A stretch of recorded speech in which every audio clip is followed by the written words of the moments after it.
1 Timóteo 2, de 1 a 8. 1 Timóteo 2, de 1 a 8. Esse texto nos fala um pouco sobre essa tomada de consciência do que está acontecendo. Antes de tudo, recomendo que se façam súplicas, orações, intercessões, ações de graças por todos os homens, pelos reis e por todos os que exercem autoridade, para que tenhamos uma vida tranquila e pacífica, com toda piedade e dignidade. Isso é bom e agradável perante Deus, nosso Salvador, que deseja que todos os homens sejam salvos e cheguem ao conhecimento da verdade. Pois há um só Deus e um só mediador entre Deus e os homens, o homem em Cristo Jesus, o qual se entregou a si mesmo como resgate por todos. Esse foi o testemunho dado em seu próprio tempo. Para isso fui designado pregador e apóstolo, digo-lhes a verdade, não minto, mestre da verdadeira fé aos gentios. Quero, pois, que os homens orem em todo lugar, levantando mãos santas, sem ira e sem discussões. Esse texto é muito interessante, muito apropriado para o tempo que temos vivido no Brasil. Paulo é quem escreve essa carta, ele escreve essa carta para Timóteo. E quando Timóteo recebe essa carta, Timóteo estava na cidade de Éfeso, na Ásia Menor. A Ásia Menor hoje é onde é a Turquia.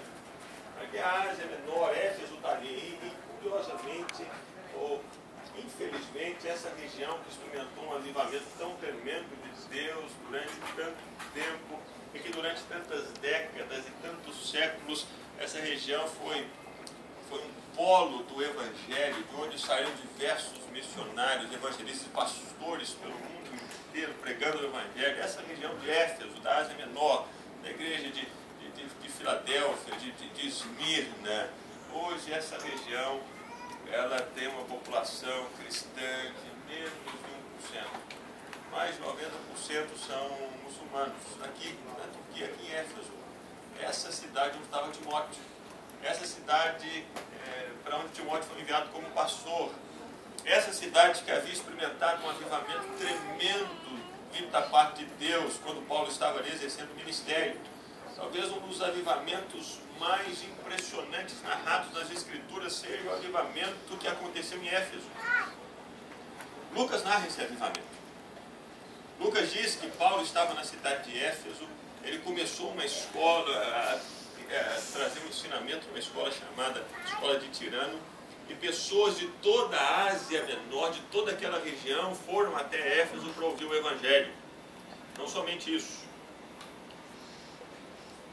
Milagres extraordinários aconteciam naquela cidade de Éfeso, de tal maneira que as pessoas usavam os lenços de uso pessoal de Paulo, os aventais de uso pessoal de Paulo, para que pessoas fossem curadas, e pessoas eram curadas. E não somente isso, havia tanta convicção de Deus e da presença de Deus na cidade de Éfeso, que Lucas, em Atos 19, que as pessoas convencidas por Deus da verdade do Evangelho, elas saíram pelas ruas da cidade e publicamente elas confessavam os pecados delas, para que todos ouvissem. E não somente isso, elas pegaram os livros que eram caros e que elas usavam para fazer magia, e elas queimaram esses livros em praça pública, para dizer para todas as pessoas: esse caminho que caminhamos atrás, nós não vamos percorrê-lo mais, desistimos, estamos vivendo uma nova vida, nem mesmo o dinheiro vai nos segurar, esse livro não serve nem para ser vendido, para fazer dinheiro, e nós não estamos nem preocupados com dinheiro, estamos preocupados com Deus e com a presença dEle, queremos estar certos diante de Deus, e publicamente confessamos isso, e queimaram os livros. Glória a Deus. Avivamento. E a igreja se tornou uma igreja muito sólida, porque Paulo permaneceu nessa igreja de Éfeso por aproximadamente 3 anos. Paulo, apóstolo Paulo, ensinando para as pessoas na cidade de Éfeso. Você já imaginou? Um seminário, tendo Paulo como professor todo dia, você sentando lá com o apóstolo Paulo e ouvindo a palavra de Deus, 3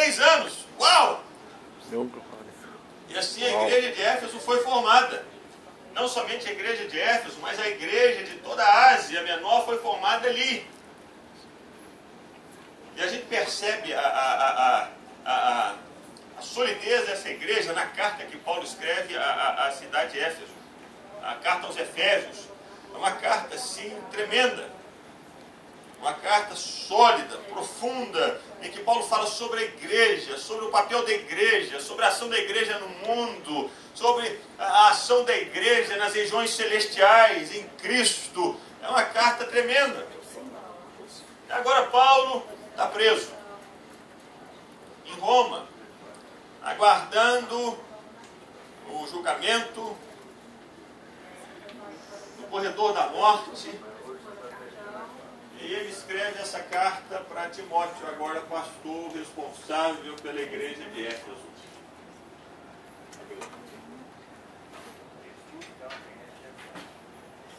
E essa é a primeira carta que Paulo escreve para Timóteo. Uma igreja já estabelecida numa cidade que já havia experimentado um avivamento da parte de Deus, uma cidade que havia visto tanta coisa que estava acontecendo. E agora Paulo escreve essa carta para Timóteo. É interessante. E Paulo continua a falar sobre a necessidade da transformação de Éfeso. Paulo diz que é desejo de Deus, e lemos aqui, que todos os homens sejam salvos e cheguem ao conhecimento da verdade. Paulo diz que devemos orar para que tenhamos uma vida tranquila, pacífica, com toda piedade e dignidade. Paulo continua falando sobre essa necessidade, o papel da igreja na transformação da cidade, para que as pessoas possam andar na rua tranquilas, possam andar nas ruas da cidade de Éfeso sem medo de serem assaltadas, sem medo de sofrerem violência, sem medo de participarem sem querer de uma explosão de uma turba, de confusão na rua. É uma vida pacífica, tranquila. E eu tenho a certeza de que esse é o desejo de todos nós no Brasil. O nosso desejo no Brasil, não sei como é na sua cidade, mas eu sei como tem acontecido em Belo Horizonte. Ali em Belo Horizonte os assaltos têm se tornado frequentes. Há pouco tempo, há mais ou menos 2 meses, entraram lá em casa, arrombaram a porta e entraram lá. Na semana seguinte, foi lá na casa do pastor Márcio, entraram lá, arrombaram a porta. Tinha 2 moças que estavam visitando ali no quarto, elas estavam dentro do quarto, os assaltantes entraram lá, elas estavam lá, meu Deus, o que está acontecendo? Esse é o retrato hoje de Belo Horizonte, o retrato de muitas outras cidades do Brasil. Violência, corrupção, não é verdade?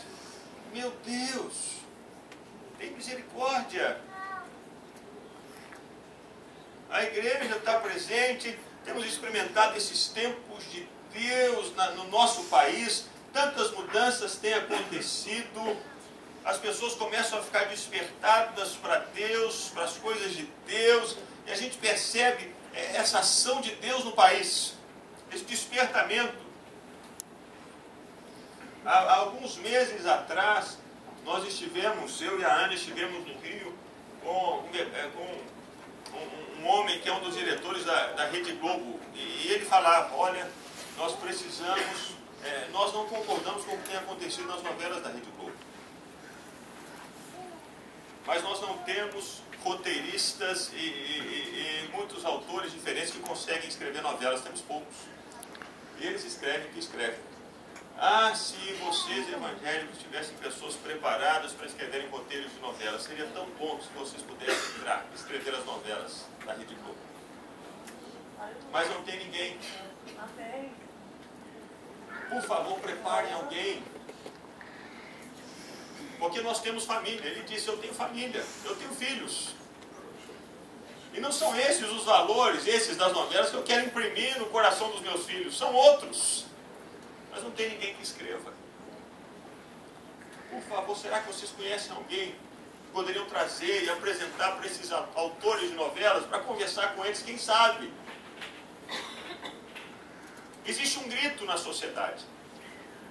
Um grito na sociedade que se percebe cada vez mais decadente, que se percebe em naufrágio, que se percebe sem valores. E essa sociedade está indo atrás da igreja, e perguntando, será que tem alguém? Será que vocês têm alguma coisa? Nós estamos falidos. E nós mesmos percebemos isso. Percebemos essa ação de Deus no país, esse despertamento, mas percebemos que ainda há muita coisa para ser feita. A mesma coisa na cidade de Éfeso. A igreja havia sido implantada, avivamento havia acontecido na cidade de Éfeso, a igreja estava estabelecida, era uma igreja muito boa, muito sólida, mas tinha muita coisa ainda para acontecer.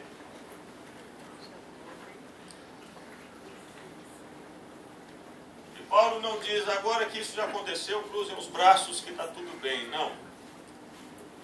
É interessante que Paulo diz, olha, queremos viver com dignidade, queremos viver com respeito, queremos viver uma vida tranquila, queremos que a salvação venha se espalhar por toda a cidade, por toda a nação. Queremos que isso aconteça? Queremos que isso aconteça, Timóteo. Sim, isso é necessário. Então o que nós temos que fazer?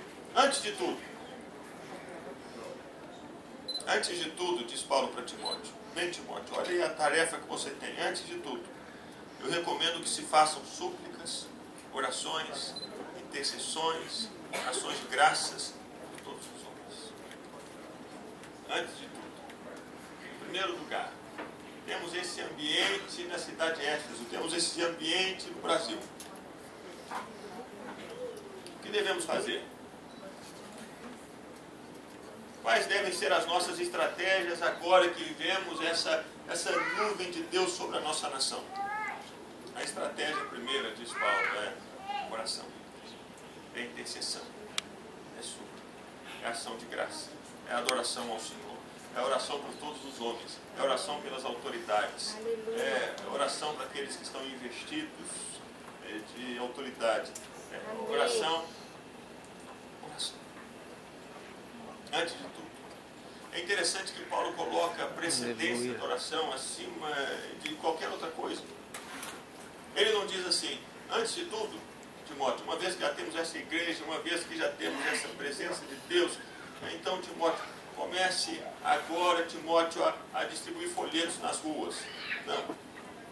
Os folhetos devem ser distribuídos? Sim. A pregação deve continuar acontecendo? Sim. Ele fala sobre isso logo depois na carta.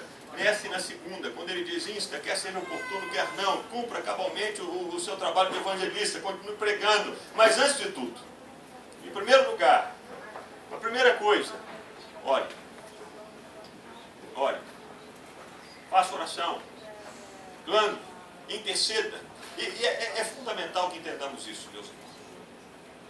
É fundamental que entendamos isso, porque a oração nos faz perceber, nos faz entender que aquela pessoa que age na história, que muda o coração do outro, que transforma a sociedade, não é o homem, mas é Deus. A oração nos coloca no nosso lugar, nos faz perceber que o poder é do Senhor, nos faz perceber que a ação no mundo é do Senhor, nos faz perceber que não é nem por força, nem por violência, mas pelo Espírito do Senhor. A oração nos coloca nesse lugar de dependência, nesse lugar de limitação, nesse lugar em que a gente reconhece, se Deus não fizer, estamos perdidos. A oração nos faz perceber, nos faz entender que se alguma coisa tem acontecido em algum lugar, alguma coisa boa tem acontecido em alguma cidade, essa coisa boa, quando nós estamos orando, só pode ter sido feita por Deus, porque nós estávamos no quarto, ajoelhados, à beirada da cama, orando. E se aconteceu alguma coisa, só pode ter sido Deus. É a glória dele. A oração nos faz reconhecer esse nosso lugar. E por isso ela é tão importante, mas ela às vezes é tão menosprezada. Porque a oração, ela não é algo que é feito sob a luz dos holofotes. As pessoas que oram, elas não são conhecidas aos olhos dos homens, mas elas são conhecidas aos olhos de Deus. Elas podem não ser conhecidas na terra, mas são conhecidas nos céus. Não existe um glamour na oração. Aquele glamour, uau, ali vem a pessoa que ora. Não, não existe isso. A pessoa que ora, ela está orando em secreto, para que o Pai que vem em secreto venha recompensá-la, para ele agir no mundo. Aleluia. E a ação e a glória vai continuar sendo de Deus. Glória a Deus. Por isso a oração deve ser necessariamente a primeira prática de vida, de espiritualidade de todos nós que somos igreja do Senhor Jesus. Porque ela nos faz perceber quem somos, nos faz perceber que quem merece a glória não somos nós mesmos, mas Ele, que quem opera no mundo é Ele, não nós. A oração nos leva a esse lugar, porque ela é feita no secreto. Aleluia, glória a Deus.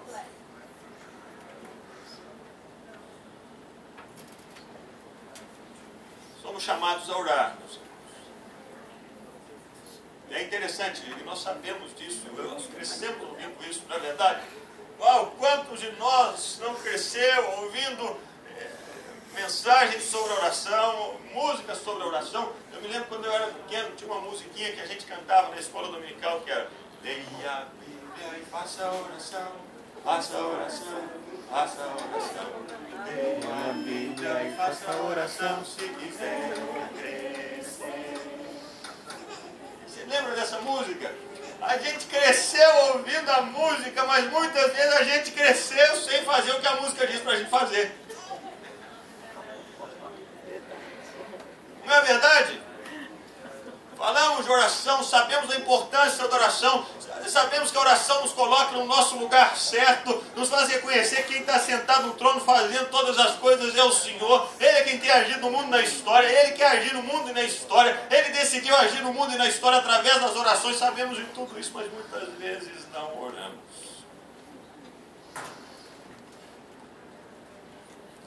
Por isso nunca é demais. Nunca nós nos lembrarmos do que precisamos antes de tudo, é a primeira coisa. A primeira coisa. Antes de qualquer outra oração. Antes de qualquer outra intercessão.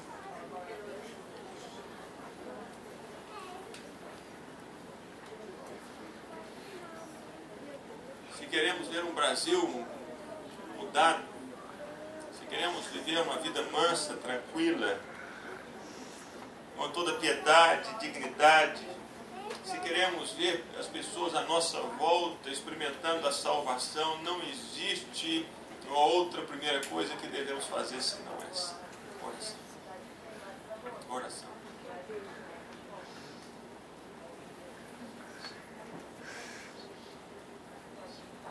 Tem um homem que viveu no século XX, o nome dele era Bonhoeffer, Dietrich Bonhoeffer. Ele era um alemão, um pastor, e ele foi um dos mártires do século XX. Ele morreu executado na Segunda Guerra Mundial. O Hitler disse: esse homem não pode viver. E 2 meses antes do Hitler suicidar, ele deu uma carta para o campo de prisioneiros onde estava o Bonhoeffer e disse: mata esse cara. Ele era um pastor. E Bonhoeffer tem uma frase muito interessante num dos livros que ele escreveu. Ele deixou alguns livros escritos, até vários deles até traduzidos para português, vários deles. Num desses livros ele diz assim: você não deve tanto falar de Deus para a pessoa, mas você deve muito mais falar da pessoa para Deus. Não tanto mais de Deus para a pessoa, ela já sabe. É tempo que você começar a falar dela para Deus. E isso é tão importante para nós. Porque às vezes nós percebemos pessoas à nossa volta que não conhecem o Senhor Jesus. Não é porque elas não conhecem a mensagem do Evangelho, mas elas estão cansadas de ouvir a gente buzinar no ouvido delas. E aí você tem que converter, você vai para o inferno, o que está acontecendo? A estratégia precisa ser mudada. Quem pode alcançar e mudar o coração de uma pessoa não é o meu discurso, o seu discurso, a minha palavra, a sua palavra, é o Espírito Santo de Deus. Ele que faz isso, ele que opera nos corações, ele que faz com que as escamas caiam dos olhos, ele que faz com que as pessoas tenham os ouvidos abertos para entender a verdade, a luz do Evangelho, Jesus, a esperança da glória. Só o Senhor pode fazer isso. Mas às vezes nós gostamos tanto do mérito. Eu levei essa pessoa, eu fiz, foi a minha... Puxa vida, que a pessoa já até ela aparece no corredor, ela já vira a esquina, ela vem um chato. Não estou dizendo que não devemos pregar. Eu estou dizendo que a nossa ênfase, antes de tudo, primeira coisa é a oração. antes de tudo. O primeiro passo é a prioridade. É o que a gente deve fazer antes de qualquer outra coisa. É oração. É oração. Parece a coisa mais fácil de ser feita, mas é a mais difícil de ser feita. Parece tão simples. Mas nós sabemos que não é tão simples assim, porque muitos de nós já começamos várias vezes propósitos de oração e não demos continuidade a isso. Várias vezes começamos, vou acordar toda manhã, às 5 horas da manhã, para orar, e vou continuar orando. E esse propósito dura uma semana, 10 dias, um mês, 3 meses. Não é fácil. Não é fácil porque nenhum de nós vai receber o aplauso dos outros dizendo: "Oh, você está orando, que demais!" Não vai acontecer isso. Não vai chegar ninguém bater nas costas: "Oh, que CD de oração maravilhoso que você gravou." Não existe isso. Rapaz, assistir o CD, DVD, Blu-ray. Não existe. Não existe lá no YouTube. Não existe.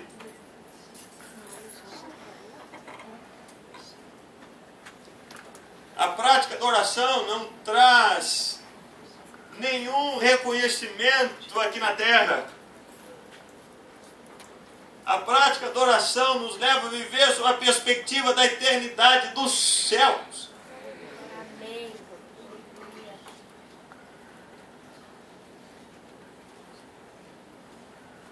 Mas talvez por isso não seja tão fácil. Quantas vezes você já começou um propósito de oração e você parou? Quantas vezes você já começou a orar por alguém e você já desistiu?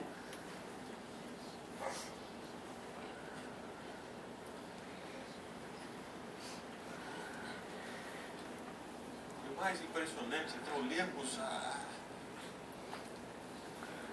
as Escrituras, nós percebemos que é antes de tudo. Antes de tudo.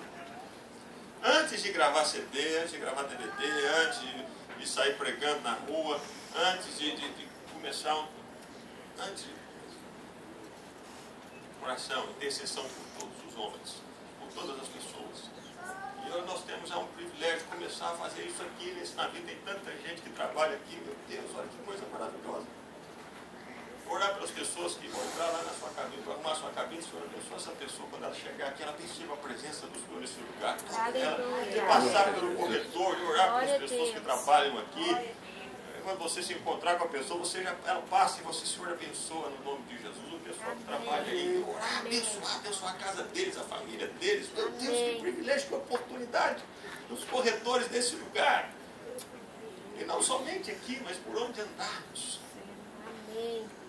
E aqui nós percebemos essa outra característica que Paulo apresenta para a oração. Ele diz que a oração é prioridade, é antes de tudo, e a oração ela pode ser feita em qualquer lugar. A oração ela é feita no secreto, mas ela é feita no corredor também. Paulo diz assim: eu quero que todos os homens orem em todo lugar. Isso, Paulo ao falar isso, ele nos faz entender, nos faz perceber que não existe um lugar mais santo do que o outro. Não existe. O quarto onde nós oramos no secreto não é um lugar mais santo do que o ônibus que nós pegamos para ir de casa para o trabalho, de casa para a escola. Ou não é mais santo do que o lugar onde nós trabalhamos, o escritório, sentados numa mesa. Não, é em todo lugar. Aqui Paulo, ele como que, criando uma palavra nova, ele desgeografica Deus, sabe? Ao invés de geograficar, colocar Deus num lugar geográfico, Paulo geografica Deus, ele tira Deus do espaço geográfico. Não é no templo, não é no monte, não é em Jerusalém, não é em Samaria. Os adoradores do Senhor o adoram em espírito e em verdade, em todo e qualquer lugar. Eles podem adorar o Senhor, levantar a voz para o Senhor, interceder ao Senhor em favor de qualquer pessoa. E a oração continua com essa característica do secreto.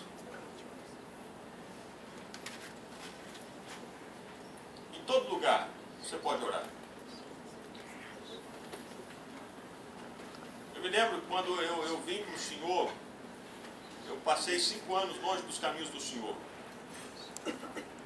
E eu voltei assim, meu coração incendiado assim, de amor por aquilo que Ele havia feito na minha vida, de como Ele havia me resgatado de volta. Meu coração apaixonado intensamente pelo Senhor, por aquilo que Ele havia feito no meu coração. E na época eu não entendia o papai, hoje eu consigo entender perfeitamente. Na época eu não entendia, mas eu tinha um quartinho de oração lá em casa, na casa dos meus pais. Então eu entrava lá todo dia e orava. Só que eu não orava baixo, eu orava alto. Meu Deus, e agora? E o papai, às vezes, ficava ali 40 minutos, 1h30 orando. O papai chegava nesse filho, você não precisa ficar orando assim para os vizinhos ouvirem. Não, pai, eles têm que ouvir agora! E Senhor! Hoje eu entendo que eu posso orar ao Senhor. E o papai fala assim, filho, Deus não é surdo. Eu falei, eu sei, pai, mas as pessoas, Senhor, alcança.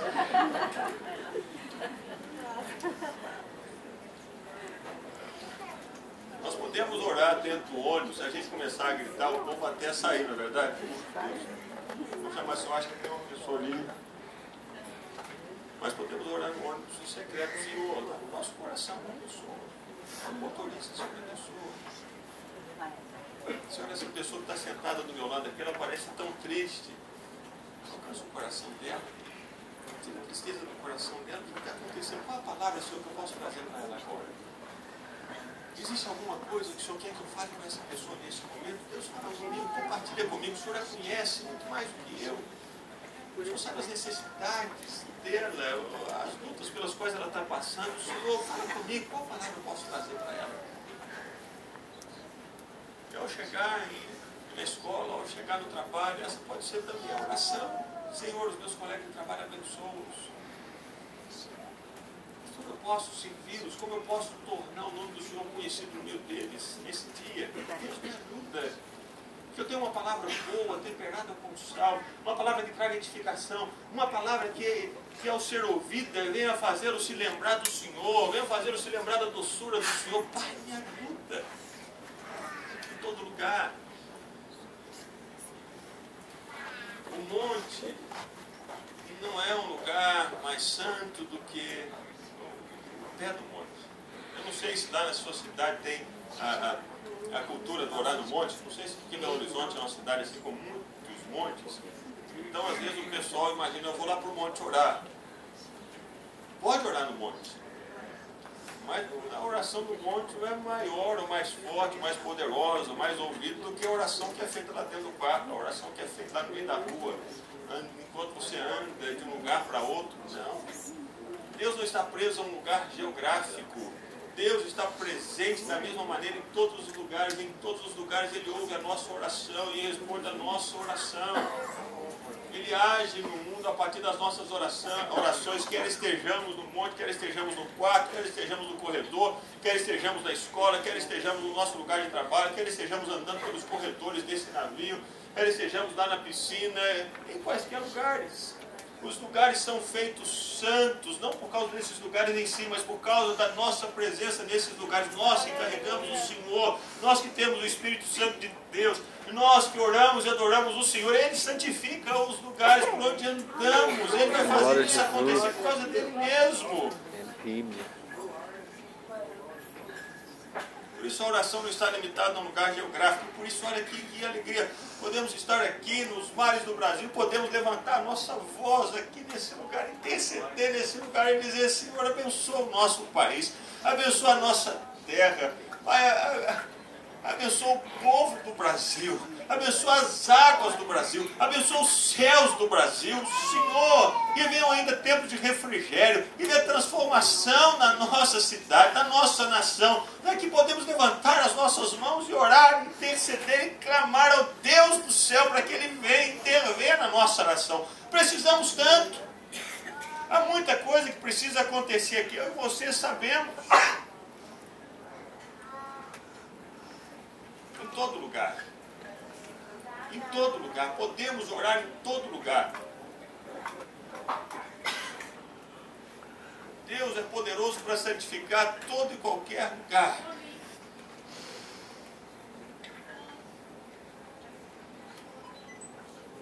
Devemos, antes de tudo, orar. E entender que nós podemos orar em todo lugar.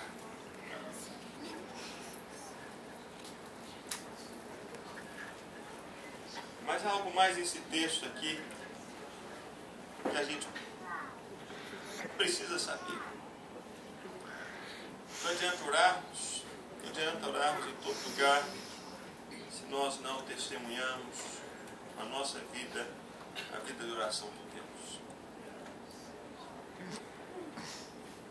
E essa talvez seja a característica mais necessária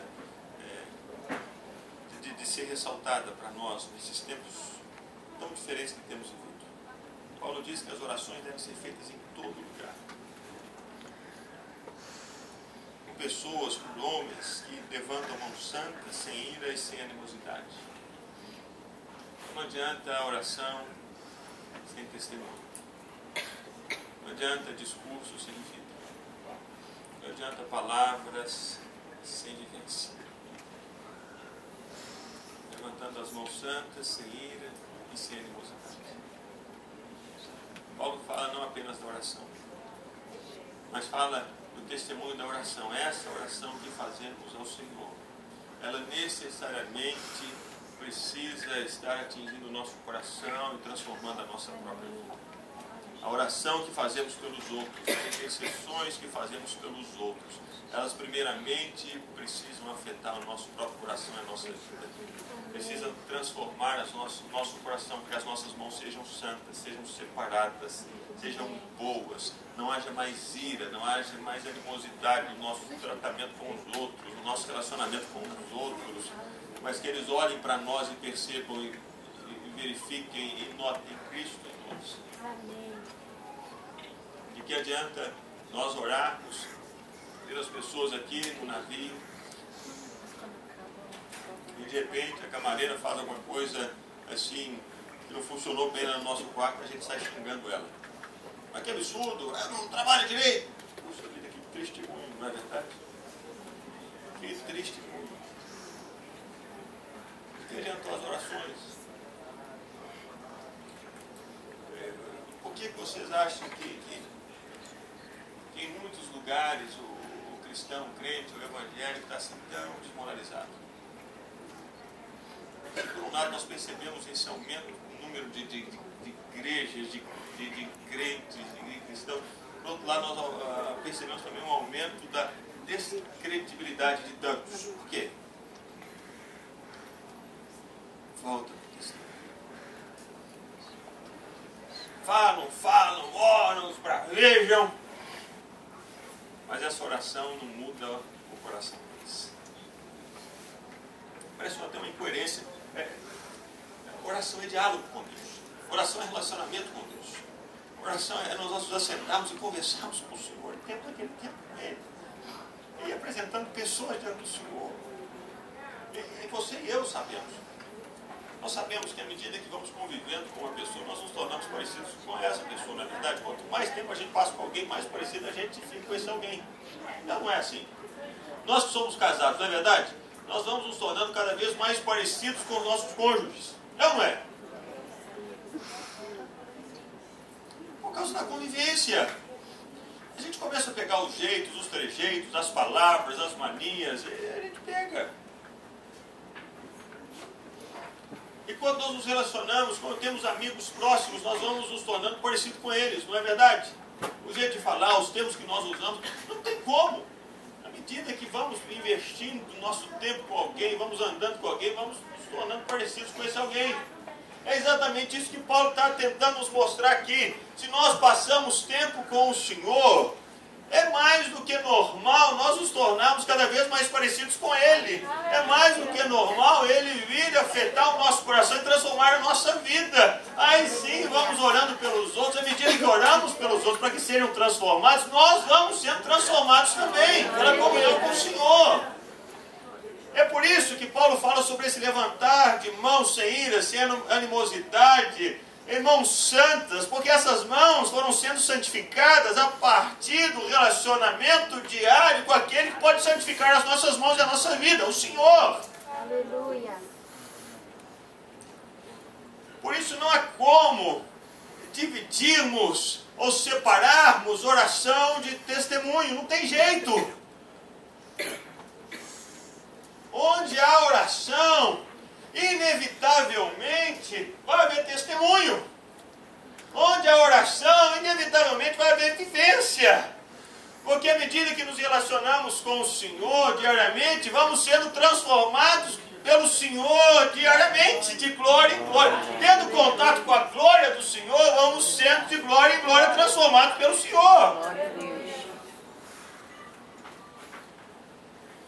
Então talvez podemos chegar a uma conclusão, que às vezes não gostaríamos de chegar, mas ela parece tão lógica, de que a falta de testemunho na vida de tantos crentes é resultado da falta de oração na vida desses mesmos tantos.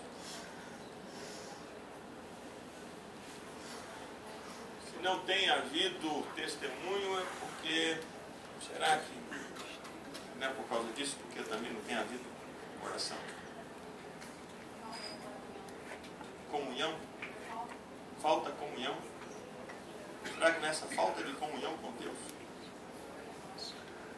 Porque à medida que passamos tempo com Ele, não tem como nós não sermos transformados por Ele. Não tem como. Não tem como nós sermos constrangidos por Ele. Não tem como nós não temos o nosso coração tocado pelo amor dEle. Não tem como. Você pode passar 1 hora por dia com o Senhor Deus, lendo a Bíblia, orando, cantando louvores, 2 horas, e sendo tocado, percebendo as mazelas do próprio coração aqui. Não tem como.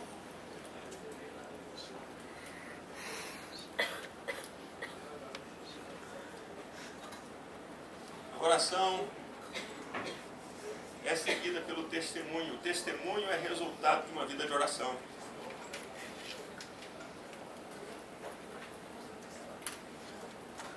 Por isso que Paulo coloca antes de tudo a oração, porque a oração afeta todas as áreas da nossa vida. E a oração não apenas em um lugar, mas oração em todos os lugares. Naturalmente, Paulo não é incoerente, ele é coerente com tudo que ele já tinha escrito, tudo que ele escreveu. Paulo também escreveu orar sem cessar. Isso significa que eu devo orar sem cessar em todos os lugares, não é verdade? Onde eu estiver, eu preciso estar orando. Preciso estar mantendo esse diálogo com Deus, esse meu relacionamento com o Senhor, essa minha conversa com Ele, a minha comunhão com Ele. E à medida que eu vou tendo comunhão com o Senhor, eu vou sendo transformado por Ele. E naturalmente vou vendo as pessoas sendo transformadas à minha volta. Claro! Poxa, você está tão diferente, o que aconteceu? Poxa, você tem um sorriso, você tem uma maneira de agir tão... Uau, o que aconteceu? As pessoas vão sendo transformadas. Antes de tudo, oração. Oração em todo lugar. Levantando mãos santas, sem ira e sem animosidade. Levantando mãos santas, mãos que anunciam, testemunham. Eu tive um encontro com o Senhor hoje, todo dia, me relaciono com Ele, tenho comunhão com Ele. Ele tem transformado a minha vida. E as pessoas notam isso. E as pessoas começam a ver essas boas obras que vamos fazendo no nome do Senhor e vão glorificando o nome do Senhor, percebendo, uau, essa pessoa é diferente. Essa pessoa é diferente. Antes de tudo, recomendo que se use a prática de orações, súplicas, intercessões em favor de todos os homens, porque Deus vai agir no mundo e decidiu agir no mundo através das orações. Ele podia fazer tudo sozinho? Sim ou não? Sim. Podia. Ele é soberano. Ele é Deus. Mas por alguma razão que nós desconhecemos, Ele decidiu agir no mundo através das orações. Através das nossas orações, das minhas e das suas. Chamando-nos para orar em todo lugar. Testemunhar da nossa oração. Que o Senhor nos ajude. Que o Senhor nos desperte. Que o Senhor alcance o nosso coração e nos faça perceber mais claramente os propósitos dele para nós. Antes de tudo, oração. em todo lugar. Nós vamos começar agora, nesse tempo de oração. Eu queria convidar todos a primeiro fecharmos os olhos e que você vai refletir na sua própria vida de oração. Agora, cuidado quando você fecha os olhos, para você não dormir.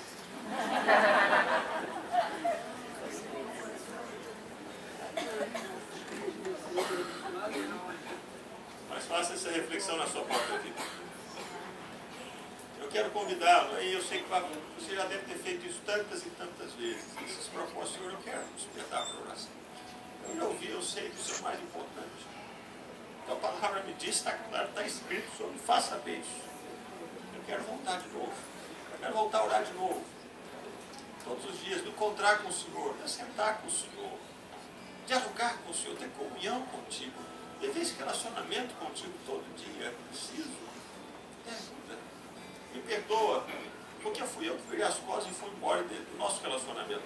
Nosso relacionamento de amizade, de amor, eu que virei as costas e fui embora, Senhor. Eu comecei a imaginar que tinha tantas coisas para fazer, outras coisas eram prioridades. Comecei a imaginar que minha prioridade era o meu trabalho, eram os meus estudos. A minha prioridade, Senhor, perdoa. Agora eu percebo, lendo a palavra do Senhor, que o Senhor me diz, o Senhor me faz saber, o Senhor me diz que é mais importante a oração. Eu quero voltar para esse lugar, antes de tudo, reconhecer que isso é mais importante. Mais importante que isso. Me perdoa pelo que eu fiz lá atrás, eu quero voltar. Primeira coisa, mais importante antes de tudo é a oração, é o seu relacionamento, diálogo contigo, amizade contigo, conversar com o Senhor. Eu converso com tanta gente, mas Deus, eu não converso com aquele que é mais importante, aquele que pode mudar a minha vida, aquele que pode tocar o meu coração, me fazer uma pessoa melhor, mais parecida com Jesus. Eu não converso com o Senhor, me perdoa. Eu sempre falo que eu amo o Senhor, mas eu não passo tempo com aquele que eu digo que eu mais amo. Me perdoa.